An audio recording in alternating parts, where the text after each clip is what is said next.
नमस्कार। खबर खंडन में आपका स्वागत है। जैसा कि आप जानते हैं कि खबर खंडन में होता है सिर्फ खबरों का खंडन।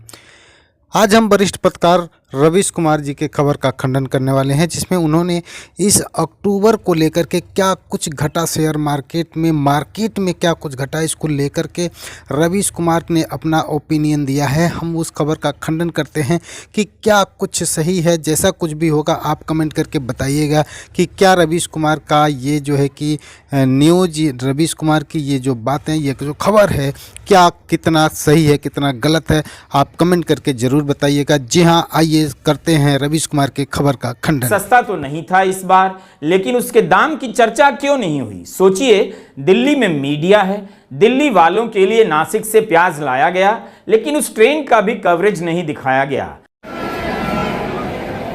नासिक में कांदा ट्रेन के नाम से तैयार हो रही इस ट्रेन में प्याज लादा जा रहा है। केंद्र सरकार ने ऐलान किया कि 42 वैगन की एक ट्रेन भरकर दिल्ली लाई जाएगी और सरकार सस्ते दामों पर प्याज बेचेगी।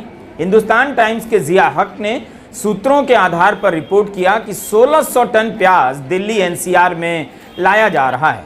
52 ट्रकों के बराबर प्याज है। ऐसी ही ट्रेन लखनऊ और वाराणसी भेजने की बात इस रिपोर्ट में है। 17-18 अक्टूबर को ऐसी खबरें छपी थी कि दिल्ली में प्याज का भाव 70 रुपए किलो तक पहुंच गया है, इसलिए केंद्र सरकार 30 से 35 रुपए के आसपास प्याज बेचना चाहती है।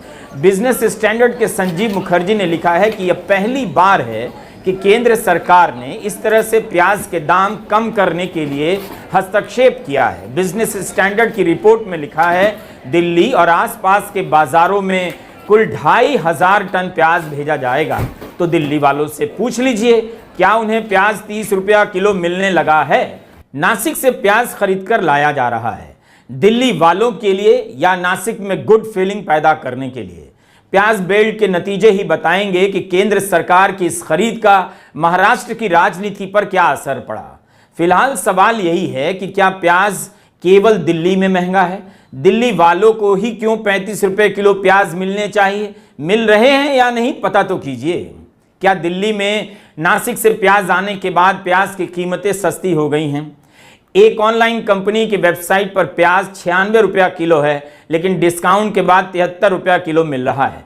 आगरा में टमाटर 80 रुपए किलो है और प्याज 60 रुपए किलो। हिंदू के विकास दूत की रिपोर्ट के अनुसार सितंबर में खाने के दामों में 9.24% की वृद्धि देखी गई, जिससे कुल महंगाई की दर 5.5% हो गई। ये 9 महीनों में सबसे अधिक दर रही। आरबीआई की लक्षित 4% दर से बहुत अधिक। ग्रामीण क्षेत्र में महंगाई की दर 6% बताई जाती है।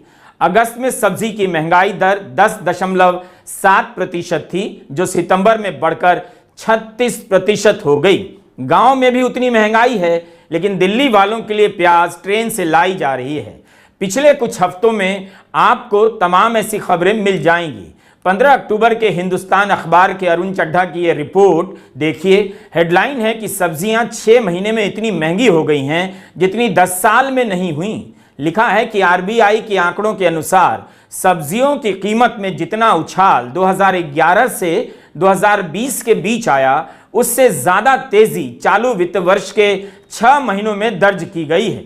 सोचिए, 6 महीने में इतने दाम बढ़ गए जितने 10 साल में नहीं बढ़े। पर क्या खबरों के शोर में इस खबर की आवाज आपको सुनाई दी? भीषण गर्मी, बेमौसम और असामान्य बारिश को इसके लिए जिम्मेदार बताया गया है। 10 साल जैसी महंगाई 6 महीने में आ गई।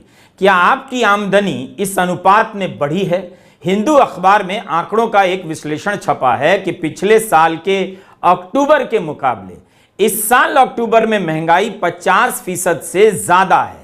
हिंदू का कहना है कि आपकी आमदनी के बढ़ने की रफ्तार बहुत धीमी है, उससे कहीं ज्यादा रफ्तार से महंगाई बढ़ती जा रही है। पूरा पन्ना भर के छापा गया है हिंदू में।